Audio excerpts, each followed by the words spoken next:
नमस्कार दोस्तों, इजराइल और लेबनान के बीच भी अब एक बार फिर से युद्ध बढ़ता दिखाई दे रहा है। जिस तरीके से इजराइल ने सीज फायर को वायलेट किया और गाजा पट्टी में हमले किए हैं, उसके बाद से शांत बैठे हिजबुल्लाह ने भी इजराइल पर अटैक कर दिया है। यानी अब हम कहें कि जो 3 महीने पहले जो स्थिति थी, उसी स्थिति में फिर एक बार मिडिल ईस्ट जाता हुआ दिखाई दे रहा है, जहां हिजबुल्लाह, हूती विद्रोही और हमास का जो गठजोड़ था वो एक बार फिर से बनता हुआ दिखाई दे रहा है। और इजराइल पर कहीं ना कहीं देखे जाए तो 3 तरफ से वार शुरू हो चुके हैं। क्या इस बार इजराइल की ये गलती इनके ताबूत में आखिरी किल साबित होगी? आखिर इजराइल ने जिस तरीके से सीज फायर वायलेट किया है, क्या ये अमेरिका के दम पर वायलेट किया है या फिर खुद अपने दम पर? लेकिन मामला चाहे कुछ भी हो, इजराइल को ये सीज फायर वायलेट करना भारी पड़ गया है। और चाहे हिजबुल्लाह हो या फिर हूती, उन्होंने साफ कह दिया कि मरते दम तक जो है वो हम साथ रहेंगे हमास और फ़लस्तीन के लोगों के साथ। नहीं छोड़ने वाले हैं अकेला फ़लस्तीन और गाज़ा की जनता को, और नहीं कब्जा करने देंगे किसी दूसरे देश को गाज़ा की ज़मीनों को। जी हाँ, यही कारण है कि लेबनान के लड़ाकों हिजबुल्लाह ने एक बार फिर से इजराइल पर अटैक किया है, जिसका जवाब भी इजराइल ने दिया है। लेकिन आखिर कैसे जो है वो, पहले एक तरफ हूती लगातार जो है इजराइल पर अटैक कर रहे हैं, लेबनान ने भी खबर निकल के आई है कि पिछले 3 महीनों से शांत बैठे हिजबुल्लाह ने अब इजराइल पर हमला किया है। लेबनान से उसकी इजराइल की ओर रॉकेट दागे गए हैं।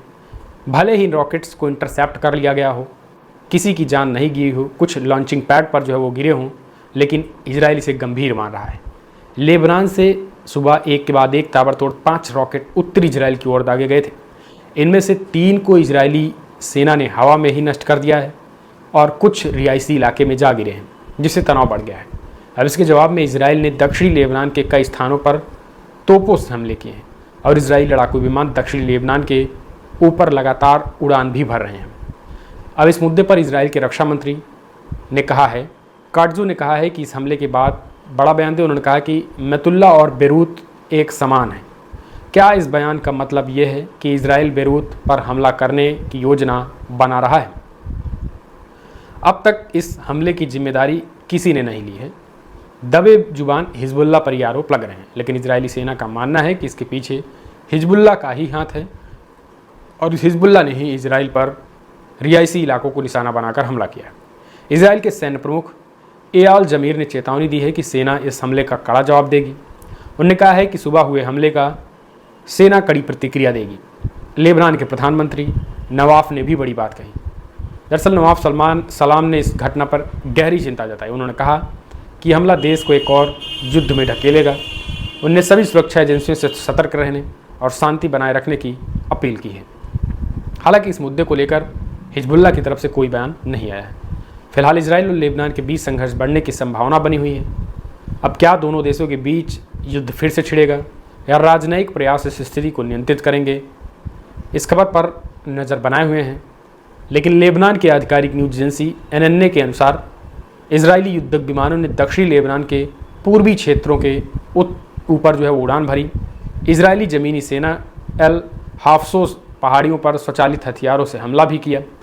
इजरायली तोपखानों ने दक्षिणी नबातिया ज़िले और खियाम शहर को भी निशाना बनाया, जहां मार्को टैंकों से 3 गोले दागे गए। हालांकि किसी को जो है वो लेबनान में किसी को इस पूरे मामले में नुकसान नहीं हुआ है।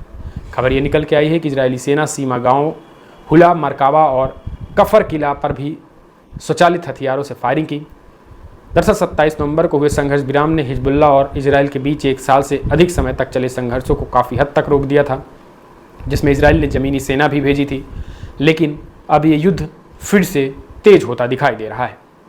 इसी बीच लेबनानी अधिकारी अमेरिका के नेतृत्व वाली संघर्ष विराम निगरानी समिति के साथ वार्ता भी कर रहे हैं, ताकि तनाव को थोड़ा सा कम किया जा सके।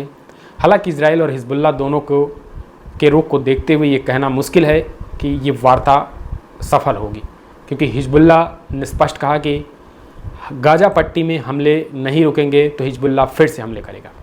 फिलहाल इजराइल और लेबनान के बीच संघर्ष बढ़ने की संभावना बनी हुई है। ये दोनों देशों के बीच युद्ध फिर से छेड़ सकते हैं या राजनयिक प्रयास से इन स्थितियों को नियंत्रित कर लिया जाएगा, ये तो वक्त बताएगा। लेकिन इस खबर पर हमारी नज़र बनी हुई है। जो कुछ भी अपडेट्स आएंगी खास करके लेबनान और इजराइल से युद्ध के बीच में, वो हम आपको सबसे पहले बताएंगे। तो अगर आपने अभी तक चैनल को सब्सक्राइब नहीं किया है तो चैनल को सब्सक्राइब करें। और जिस तरीके से इजराइल पर 3 तरफ से हमले शुरू हो चुके हैं और इजराइल गाज़ा में निर्दोष लोगों को मार रहा है, उसे आप कैसे देखते हैं? अगर आप भी मानते हैं कि युद्ध जो है वो ख़त्म होना चाहिए, वॉर्स और अटैक्स बंद होने चाहिए, तो कमेंट्स माध्यम से अपने सुझाव दें। हूती और हिजबुल्लाह के लिए आप क्या कहेंगे? अपने सुझाव दें। फिलहाल इस वीडियो में इतना ही। नमस्कार।